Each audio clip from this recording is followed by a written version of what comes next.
On va commencer ce matin dans Jean 14, verset 15, et je vais demander à Magnolia si elle voudrait bien venir ici en avant, s'il vous plaît. Et Magnolia va nous lire ce passage ce matin, Jean 14, verset 15. Ça commence au verset 15. Jean 14, verset 15. Alors, parle bien dans le micro. 15 jusqu'au verset 24. Bonjour tout le monde. Jean 14, verset 15. Si vous m'aimez, gardez mes commandements. Et moi, je prierai le Père, il vous donnera un autre consolateur, afin qu'il demeure éternellement avec vous. L'Esprit de vérité que le monde ne peut recevoir parce qu'il ne les voit pas. Il ne les voit pas. Il ne les connaît plus. Mais vous les connaissez, car il demeure avec vous et il sera en vous. Je ne vous laisserai pas orphelin, je viendrai à vous. Encore un peu de temps, et le monde ne me verra plus. Mais vous me verrez, car je vis et vous vivrez aussi. En ce jour-là, vous connaîtrez que je suis à mon Père, que vous êtes en moi et que je suis en vous. Celui qui a mes commandements et qui les garde, c'est celui qui m'aime. Et celui qui m'aime sera aimé de mon Père. Je l'aimerai et je me ferai connaître à lui. Jude, non pas l'Iscariote, lui dit, Seigneur, d'où vient que tu te feras connaître à nous et non au monde? Jésus lui répondit, si quelqu'un m'aime, il gardera ma parole, et mon Père l'aimera. Nous viendrons à lui et nous ferons notre demeure chez lui. Celui qui ne m'aime pas ne garde point mes paroles, et la parole que vous entendrez, ce n'est pas de moi, mais du Père qui m'a envoyé. C'est la parole du Seigneur. Amen.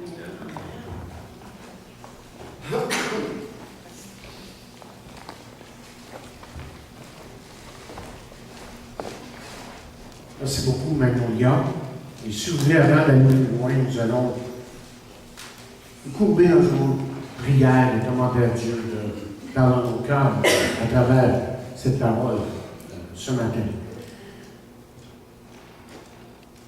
Notre Père Céleste, nous te remercions parce que tu nous as donné ta parole. Et merci de ce que ta parole nous instruit, nous corrige. Merci parce que ta parole nous aide à comprendre la grandeur de ton amour et aussi nous emmène, nous dirige à vraiment t'aimer comme tu voudrais que nous t'aimions. Et nous confessons que nous avons du chemin à faire encore, mais que nous avons à vraiment régulièrement venir à toi pour ton aide. Et pas seulement ton aide, mais pour que tu sois vraiment tout pour nous. Pour que nous puissions vraiment vivre pleinement pour toi dans un monde qui ne te connaît pas. Donc, Seigneur, parle à nos cœurs aujourd'hui. Je sais que tu le fais chaque fois. Mais interpelle-nous, Seigneur, par ton Saint-Esprit. Et que par ton Saint-Esprit, tu nous emmènes là où tu veux. Et c'est pour ça que nous te prions dans le nom de Jésus. Pour sa demande. Amen. Amen. Charles Swindoll, je ne sais pas si vous le connaissez, c'est un prédicateur assez connu aux États-Unis. Il écrit ceci. Supposons que vous travaillez pour moi. En fait, vous êtes un cadre supérieur dans une compagnie qui grossit rapidement. J'en suis le propriétaire. Et je suis intéressé à accroître au marché d'outre-mer. Pour ce faire, je dois partir en Europe où je demeurerai tant que la nouvelle succursale ne sera pas établie. Je fais tous les arrangements pour y déménager ma famille pour une période de 6 à 8 mois. Et je vous laisse la responsabilité de l'organisation de l'entreprise en vous disant que j'écrirai régulièrement pour vous donner mes instructions. Je vous laisse et je pars. Des mois s'écoulent. De nombreuses lettres partent d'Europe que vous recevez au bureau national et dans lesquelles je vous explique clairement mes attentes. Finalement, je reviens au pays. Peu après mon arrivée, je me rends au bureau. Quelle surprise! Les mauvaises herbes ont envahi la pelouse Quelques fenêtres sont brisées. J'entre dans le bureau de la réceptionniste et m'aperçois qu'elle est en train de se faire les ongles, qu'elle mange la gomme et écoute son poste de rock préféré. Je regarde autour de moi et remarque que les corbeilles sont pleines. L'aspirateur n'a pas été passé depuis belle lurette. Et personne ne se soucie du fait que le patron est de retour.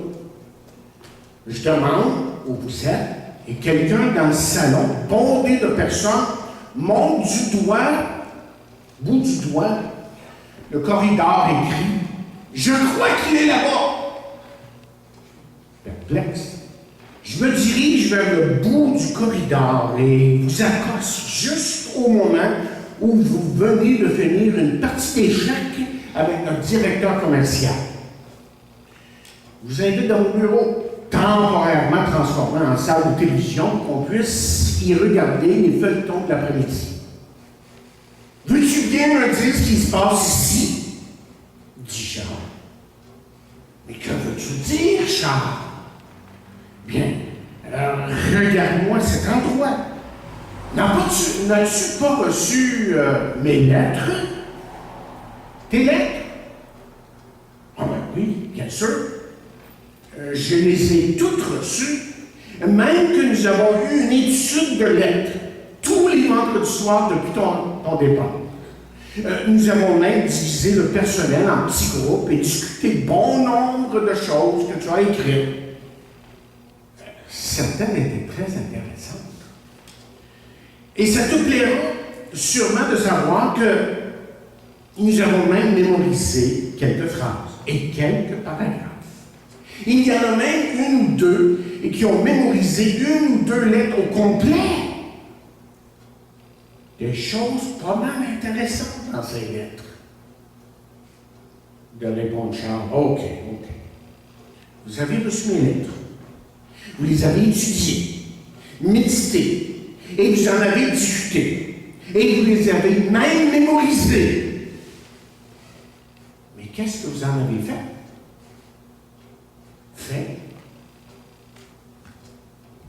Rien, a été la réponse. Ce que je raconte là, c'est malheureusement souvent ce qui arrive dans l'Église de Jésus. Nous devenons inefficaces, improductifs et sans attrait, parce que notre foi est purement intellectuelle. Nous savons les bonnes choses à dire, à faire. Mais malheureusement, pour beaucoup de chrétiens, ça ne touche pas vraiment leur vie. Voyez, aussi importante que peut être une doctrine biblique solide, elle n'est pas la somme totale du christianisme biblique. Parce que vous voyez, être un disciple de Jésus-Christ n'est pas l'équivalent de la somme de nos connaissances. Mais être un disciple de Jésus-Christ, c'est qui vous suivez. Mais vraiment. Et dans notre texte, Jésus nous fait bien comprendre ce point. Lorsqu'il dit, si vous m'aimez, gardez mes commandements. Et un peu plus loin, il va dire, si quelqu'un m'aime, il gardera ma parole. Et mon Père l'aimera. Nous viendrons à lui et nous ferons notre demeure chez lui. Celui qui ne m'aime pas ne garde point mes paroles. Et la parole que vous entendez n'est pas de moi, mais du Père qui m'a envoyé. Alors, ce matin, ce que je veux faire, c'est travailler sur deux points majeurs. Deux points extrêmement importants pour nous. Et le titre de ce message, c'est les preuves de la vraie foi. C'est un message qu'on a besoin d'entendre. On a besoin de comprendre, encore une fois. Et premièrement, on peut dire ceci, c'est que la vraie foi s'exprime de manière pratique. Par exemple, qu'un couple dit qu'il s'aime, est-ce que cela signifie vraiment qu'il s'aime? Ben, je l'espère. Je l'espère, évidemment. Les gens regardent le couple, là, je l'espère. Mais le vrai test, il faut dire, hein, le vrai test est la manière dont les individus manifestent leur amour. Parce que vous voyez, la vraie foi ne consiste pas à dire certaines paroles, même dans une attitude dite spirituelle de prière. Non, la vraie foi là, consiste en quelque chose qui est pratique. Et là, je vais faire une clarification, parce qu'il ne faut pas se mélanger ici. Je ne vous suggère pas que pour aller au ciel, il faille travailler très fort. Parce que la Bible est claire. Nous ne pouvons jamais être assez bons pour nous garantir la vie éternelle. Et même si certaines personnes que vous rencontrez, que vous voyez, semblent vivre une bonne vie, ce que Dieu demande, lui, c'est la perfection. On ne peut pas aller dans sa présence avec nos péchés. Il exige la perfection. Et même si ces personnes que vous rencontrez, que vous connaissez, semblent être des très bonnes personnes, font beaucoup de belles choses, de bonnes choses, Dieu, lui, ne regarde pas, vous voyez, seulement ce que nous faisons, mais pourquoi nous le faisons. Et c'est dans ce sens qu'un homme de Dieu a écrit ceci un jour. Il a dit, notre amour pour Dieu est donc le seul motif acceptable pour lui obéir. Cet amour peut s'exprimer par notre révérence envers lui et un désir de lui plaire. Mais ces manifestations doivent être le résultat de l'amour. Si elle n'est pas motivée par l'amour, mon obéissance apparente pourrait être essentiellement égocentrique. Négativement, je pourrais avoir peur que Dieu me punisse, ou du moins qu'il retienne ses bénédictions à mon égard, dit-il, à cause d'une désobéissance. Je pourrais m'abstenir d'une action particulièrement honteuse par crainte des découvertes, ou parce que je ne veux pas me sentir coupable après. Positivement, je cherche peut-être à gagner la bénédiction de Dieu par quelques actions pieuses. Je pourrais me conformer à un certain niveau de conduite parce que je veux être accepté dans la culture chrétienne dans laquelle je vis et dont je m'intègre. Je pourrais même obéir extérieurement parce que je suis, vous voyez, du tempérament, dit-il, conciliant, et que c'est tout simplement ma nature d'obéir à mes parents, à mon professeur, aux autorités civiles, et même à Dieu. Ce qui peut résulter de tous ces motifs négatifs et positifs est une forme extérieure d'obéissance, mais ce n'est pas une obéissance qui vient du cœur. Et il termine en disant, notre comportement peut apparaître exceptionnel aux autres, mais ne pas être acceptable aux yeux de Dieu parce qu'il n'est pas motivé par notre amour pour lui. Seule une conduite qui résulte de l'amour est digne du nom d'obéissance. Écrit par M. Bridges dans La discipline de la grâce. Il faut comprendre que le fait est que nous ne sommes pas appelés à obéir pour obtenir le salut. Nous sommes appelés à obéir à cause de notre salut, parce que nous sommes évidemment des enfants de Dieu. Et les bonnes œuvres ne précèdent pas le changement du cœur. Les bonnes œuvres, ou si vous voulez, on parle d'obéissance ici, là, sont le résultat d'un changement intérieur fait par Dieu. Et quand une personne déclare là, vraiment sa foi en Jésus, et c'est là que le Saint-Esprit lui change son cœur. Il y a un miracle qui a lieu, qu'on appelle la nouvelle naissance, et qui fait que cet homme, cette femme désire les choses de Dieu. Elle devient une nouvelle personne. C'est pour ça que Paul dit que si quelqu'un est en Christ, il est une nouvelle créature. Les choses anciennes sont passées. Et voici, toutes choses sont devenues nouvelles. Donc, ce qui est clair dans la Bible, vous voyez, c'est que la vraie foi est une foi en action. Et la différence entre un vrai disciple et un prétendant disciple est que l'un est en train de suivre le Seigneur et l'autre est tout simplement en train de parler de lui. Grosse différence. ce que Jésus dit. Il dit, gardez-vous des faux prophètes. Ils viennent à vous en vêtements de brebis, mais au-dedans, ce sont des loups ravisseurs. Vous les reconnaîtrez à leurs fruits, que ton des raisins sur des épines, des figues sur des chardons.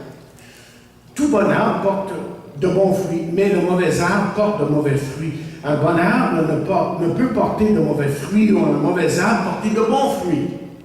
Tout arbre qui ne porte pas de bons fruits est coupé et jeté au feu. C'est donc à leurs fruits que vous les reconnaîtrez. Et là, l'apôtre Jean dira ceci. Il dit, quiconque demeure en lui, a vraiment une relation de communion avec lui, en lui, ne pratique pas le péché. Quiconque pratique le péché ne l'a pas vu, ne l'a pas connu. Petits enfants, que personne ne vous séduise. Celui qui pratique la justice est juste comme lui-même. Celui qui pratique le péché est du diable. Oh, du langage direct, hein? Car le diable pêche dès le commencement. Et c'est Jean qui va avoir le dernier mot ici en disant ceci.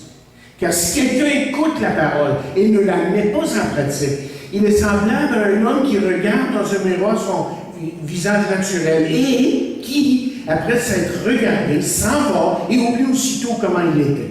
Mais celui qui aura plongé le regard dans la loi parfaite, c'est-à-dire la parole de Dieu, la loi de la liberté, qui aura persévéré, n'étant pas sur un auditeur oublieux, mais se mettant à l'œuvre, celui-là sera heureux dans son activité. On va expliquer ce qu'on veut dire vraiment par ça dans quelques secondes. On nous raconte que le docteur Paul Ferris se rappelle sa fascination alors qu'un petit garçon, il regardait la télé en 1952, les années tranquilles pour plusieurs d'entre vous, les années où vous n'étiez pas là. Il regardait le couronnement d'Élisabeth comme reine d'Angleterre. Et même, dit-il, en noir et blanc, la cérémonie qui se déroulait à Westminster Abbey était colorée. Il mentionne un aspect intriguant dans tout le processus. Et voici ce qu'il écrit.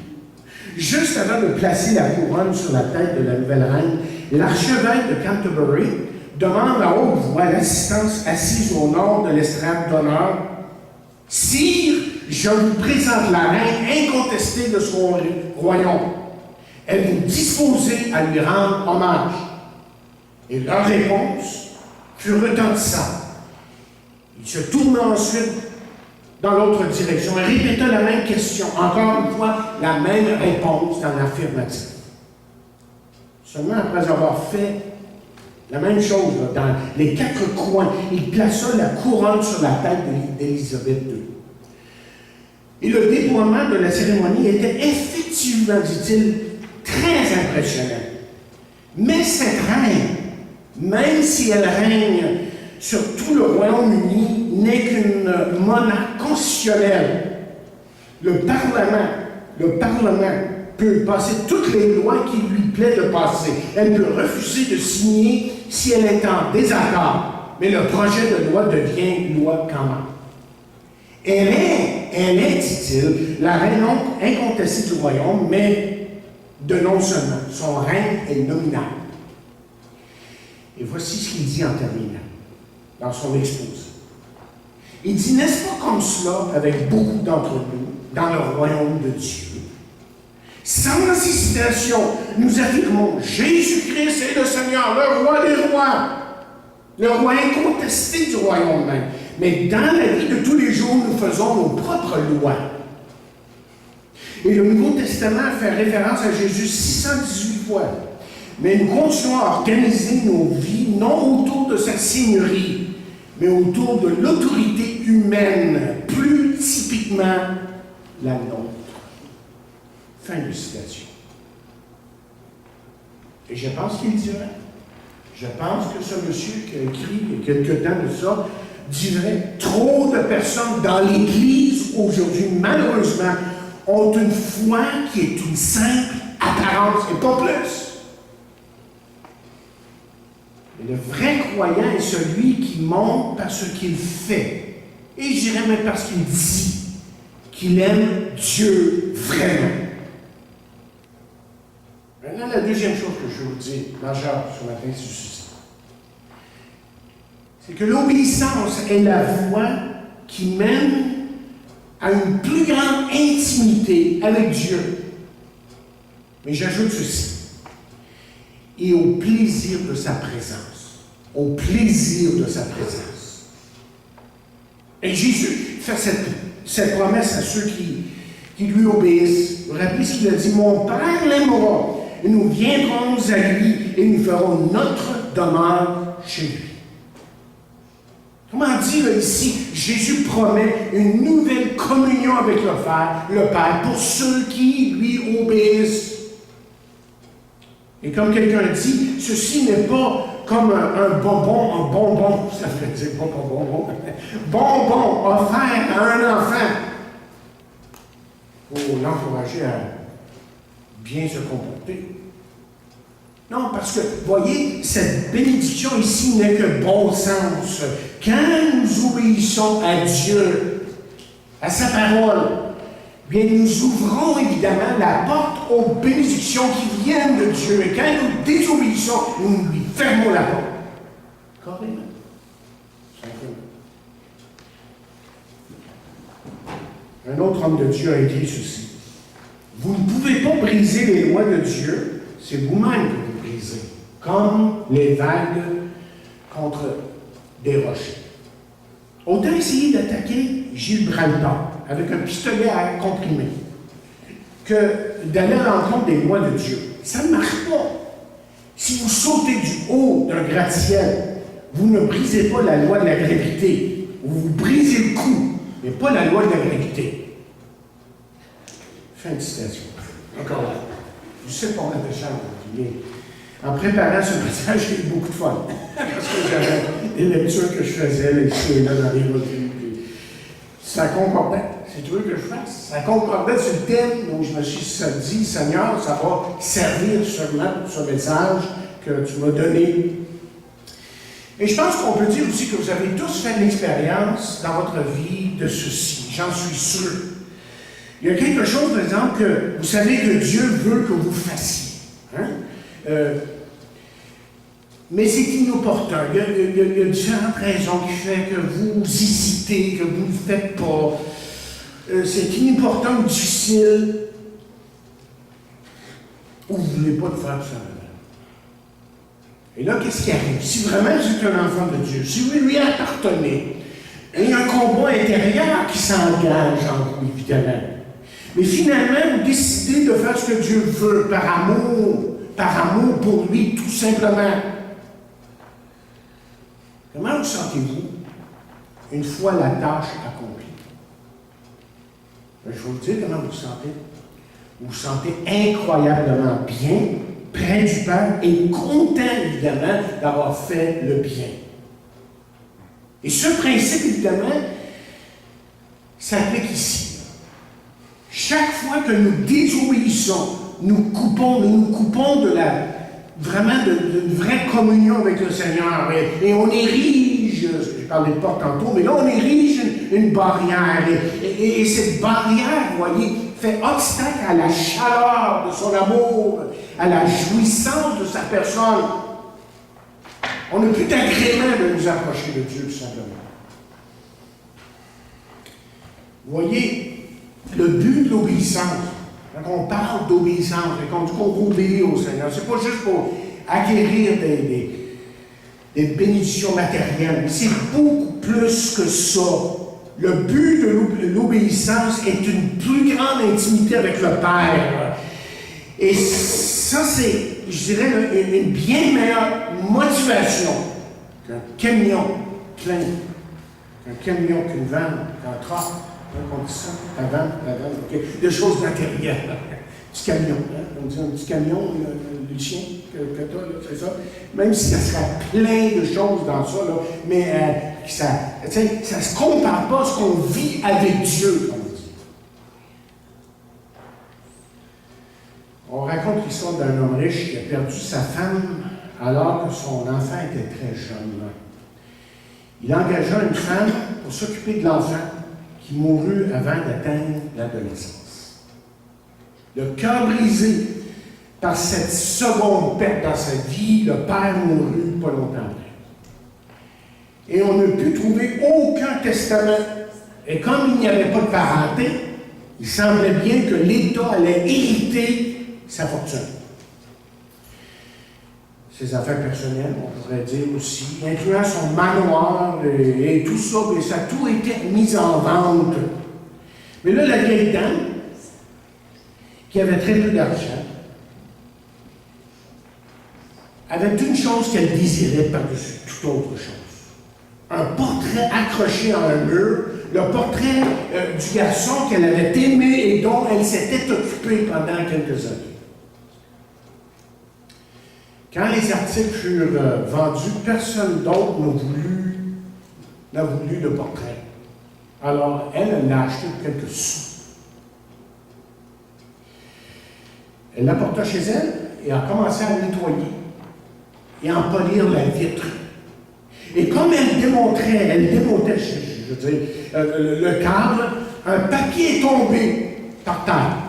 C'était effectivement le testament du père, dans lequel il déclarait que toute sa fortune devait aller à la personne qui avait suffisamment aimé son fils pour acheter ce portrait.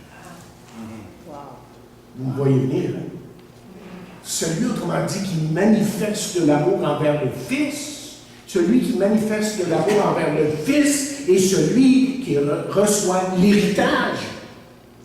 Autrement dit, une obéissance, chers amis, croissante produit une communion croissante. Et voici où nous pouvons appliquer ce principe. Personnellement, dans nos vies à nous propres, vous sentez-vous loin de Dieu ce matin? Avez-vous de la difficulté à trouver du plaisir dans votre communion avec le Père? Mais si c'est le cas, pour vous avez peut-être à examiner la manière que vous vivez. Tout simplement. Alors posez-vous ces questions. Ces simples questions. Avez-vous plus confiance en vous-même qu'en lui? Est-ce que vous dépendez vraiment de lui? Vous savez, la première béatitude nous dit, et j'en ai parlé mercredi, je ne me trompe pas, heureux les pauvres en esprit, car le royaume des cieux est heureux. Ça veut dire ça, heureux celui dont les armoires sont vides, Dieu dit, là, je peux les remplir. Et Dieu veut remplir votre vie. Mais vous devez dépendre de lui. Avoir confiance. Deuxièmement, est-ce que vous vous inquiétez plus souvent que vous ne vous reposez? Vous êtes trop inquiet de quelque chose, vous n'avez jamais vraiment la paix. Vous ne vivez pas cette paix qui vient de Dieu, vous souciez de tout et de rien dans la vie. Et en fin de compte, peut-être une autre question qu'on devrait se poser, c'est est-ce que vous entretenez un péché dans votre vie? Quelque chose que vous savez, qui attriste le Saint-Esprit qui est en vous et qui fait en sorte que Dieu est incapable et il ne veut pas même vous bénir jusqu'à temps que vous vous débarrassez de ça dans votre vie. Écoutez, la seule façon de résoudre ça, c'est de confesser à Dieu, se repentir, et là, vous verrez justement cette barrière qui est dans votre vie, qui va vers Dieu, sa présence et sa communion. Vous verrez tout ça, évidemment, disparaître. Je vais terminer en disant ceci, ce matin. Moi, je crois que les gens répondront de deux manières à ce que je viens de dire. C'est possible que certains qui m'écoutent aujourd'hui qui vont dire tout simplement tout va bien, tout est correct dans ma vie chrétienne, dans ma vie spirituelle, dans ma marche avec Dieu. Et moi, je vous dirais ceci. C'est bien que vous ayez cette impression que du côté d'obéissance, que ça va bien, mais soyez sûrs de ceci. Assurez-vous de mesurer votre obéissance selon la parole de Dieu et pas l'autre à côté de vous. Parce que trop souvent, on regarde l'autre à côté de nous, on n'est pas pire que lui. Non, c'est pas ça, notre mesure. Notre mesure, c'est la parole de Dieu elle-même. Laissez-moi vous donner certaines directives de Dieu lui-même, du Seigneur dans sa parole, juste pour que vous puissiez comprendre ce que j'essaie de dire ici. OK, ce matin? Par exemple, dans Matthieu 5, Jésus dit ceci. Il dit, si tu présentes ton offrande à l'autel et que tu te rappelles que quelqu'un a quelque chose contre toi, laisse-là ton offrande et réconcilie-toi avec ton frère. Devriez-vous être ailleurs ce matin? En train de vous réconcilier avec cette personne-là?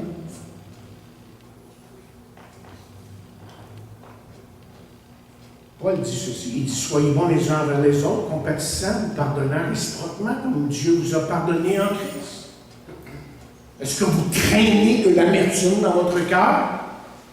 Alors, vous avez besoin de régler ça. Je pense que je peux le dire en tant que pasteur, je pense que Dieu peut le dire encore bien plus que moi.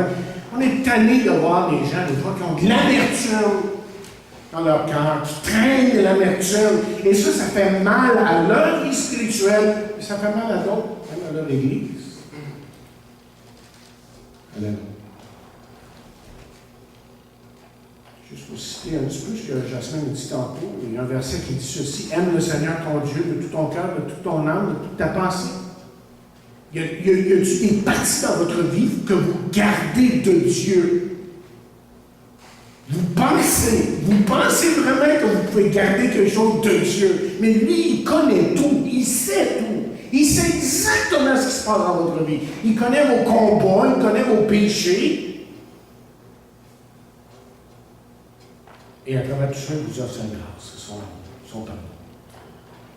Qu'est-ce que je peux lire ici à part de ça? J'en ai fait pas mal plusieurs. J'en ai fait plusieurs ici. Tiens, celui-ci.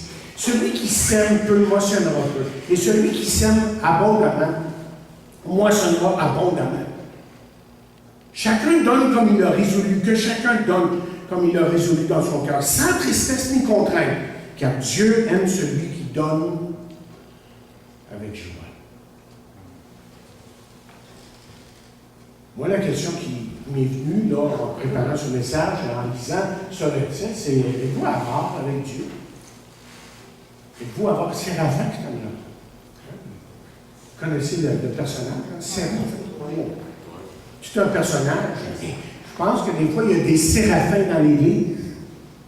Et on a peur de donner à l'autre Dieu. On a peur de donner à Dieu comme si Dieu s'était trompé, en quelque part. OK, un dernier. Je vous donne le dernier. OK? Qu'il ne sorte de votre bouche aucune parole mauvaise. Mais s'il y a lieu, quelques bonnes paroles qui servent à l'éducation et communion, et communiquent plutôt, et grâce à ceux qui l'entendent. Que disent vos paroles? Que disent vos paroles au sujet de votre amour pour Dieu? Quand vous parlez, ça dit quoi de l'amour de Dieu qui est dans votre cœur? Parce que nos paroles disent beaucoup. Le Facebook dit beaucoup. Nos courriels disent beaucoup des fois de ce qu'on a dans le cœur. Et si vraiment on aime Dieu comme on devrait l'aimer, je dois vous avouer que des fois, il y a des choses que je vois dans le Facebook, dans les courriels, ça me choque. Je me dis, voyons donc, ils sont où avec Dieu dans leur marche avec Dieu? Voyons donc, ça n'a pas de sens d'écrire des choses comme ça. On ne peut pas tout écrire ce qu'on pense. Parce que des fois, quand on pense quelque chose, on dit, Seigneur, pardonne-moi. J'ai jamais dû penser des choses comme ça. Mais là, il y en a qui écrivent n'importe quoi. Là, ça me sort de la tête. Là. Plutôt que de mettre ça devant Dieu et de dire, Seigneur, est-ce que ça peut servir à l'éducation de mon prochain, à l'encouragement de mon prochain, et tout là. En tout cas, là, je vous ai donné juste quelques exemples de certains principes importants, commandements dans les Écritures. Et si vous avez l'impression que vous en sortez assez bien en ce qui concerne la manifestation de votre amour pour Dieu, là, je pense que vous n'avez pas écrit. Vous n'avez pas écouté. N'écoutez pas comme vous. Mais l'autre réponse à ce message pourrait être que vous n'êtes pas sûr que vous apparteniez à Dieu, c'est-à-dire que vous êtes sauvés. Vous vous demandez peut-être si vous aimez vraiment le Seigneur à mesure que vous allez évaluer votre vie et à la lumière du texte de cette parole ce matin. Et moi, j'ai deux réactions possibles face à cette réponse. Premièrement, c'est possible que vous ne fassiez que parler de la foi. Ça, c'est possible. Et que vous n'avez jamais vraiment donné votre vie à Dieu. Et si c'est le cas, c'est peut-être le temps maintenant, aujourd'hui, de venir à la croix et de vraiment donner votre vie à Christ. Réalisez que vous êtes pécheur, que vous avez brisé la loi de Dieu, que vous avez désobéi à Dieu, que vous avez tout fait pour vous éloigner de lui, mais que lui maintenant vous offre quelque chose de nouveau, c'est-à-dire la vie éternelle. Et si votre manque d'amour vous inquiète, c'est évident que ce matin que le Saint-Esprit est en train de travailler dans votre vie. Alors, vous aussi, vous avez besoin de répondre d'une façon affirmative à l'appel de Dieu dans votre vie. Mais il y a une deuxième chose que j'aimerais dire ici. Vous avez peut-être déjà exprimé votre désir de le suivre. Mais il y a quelque chose qui vous frustre en tant que chrétien. C'est votre inconsistance. Mais vous n'êtes pas seul. Je crois, comme quelqu'un écrit, que le témoignage de tout disciple est « Je ne le suis pas de la manière dont il aimerait que je le suive ». Comment dire, on n'est jamais arrivé dans le chrétien. Et ce qu'on doit se rappeler, c'est que le travail du Saint-Esprit dans notre vie est un travail progressif. C'est un travail qui est graduel. Par exemple, quand je me suis marié, j'ai déclaré à ma femme « Mon amour pour elle, n'est-ce pas? » Et vous savez quoi? Je dois avouer avec regret que je ne lui montre pas toujours cet amour dans mon comportement. Mais à mesure que j'y travaille, je trouve que j'ai peut-être fait un peu de progrès. Parce que peut-être que je comprends un peu mieux, et là vous me demanderez après. Hein? Vous allez checker ça, c'est sûr. Vous allez vérifier, c'est sûr. Je pense que je comprends un peu mieux et je mets en pratique l'amour beaucoup plus depuis qu'on est mariés depuis le début. Et je trouve que le résultat, c'est que le mariage est pour moi plus agréable aussi, et j'espère pour vous aussi. Évidemment. En fait, ça fait plusieurs années que je suis chrétien, et vous savez quoi encore? Je ne suis pas encore ce que je devrais être, mais je ne suis pas non plus ce que j'étais. Et je peux dire, oui, il y a un progrès graduel vers la sainteté dans ma vie. J'aimerais que ça avance plus vite. Mais ça ne pas. Je m'aperçois que maintenant, je fais ce qui est bien, pas seulement parce que je suis obligé, mais je le fais parce que je l'aime. J'ai un sauveur qui est si merveilleux, si glorieux, si précieux, si magnifique, que je cherche à l'obéir de plus en plus. Donc, vous voyez, l'amour véritable est un amour pratique. Et c'est beaucoup plus, bien que c'est extrêmement important de lire sa Bible, mais c'est encore plus que ça. Comme je disais dans l'histoire au début, il lisait les lettres, mais il ne faisait rien. Mais on lit la Bible, puis on ne fait rien. On sait, mais on n'agit pas. L'amour véritable produit une communion enrichissante avec le Père. Et voici la bonne nouvelle. À mesure que nous travaillons pour obéir, et ça demande du travail. Parce que la Bible dit justement dans Philippiens, de travailler à votre salut. Ça ne veut pas dire pour gagner son salut, mais ça veut dire qu'il faut des efforts, il faut une discipline, il faut se repentir, il faut dire, Dieu aujourd'hui, je veux te servir de tout mon cœur. Et à mesure que nous travaillons pour obéir sa parole, notre communion avec le Seigneur devient de plus en plus douce, merveilleuse. Et écoutez, on fait juste que commencer, on a goûté un peu de ce que Dieu peut faire dans la vie d'un individu. Et on ne fait, je pense, aujourd'hui que de vraiment juste goûter de ce qu'il est, de ce qu'il peut faire dans notre vie. Imaginez quand on va être vraiment dans sa présence. C'est ce qu'il nous offre.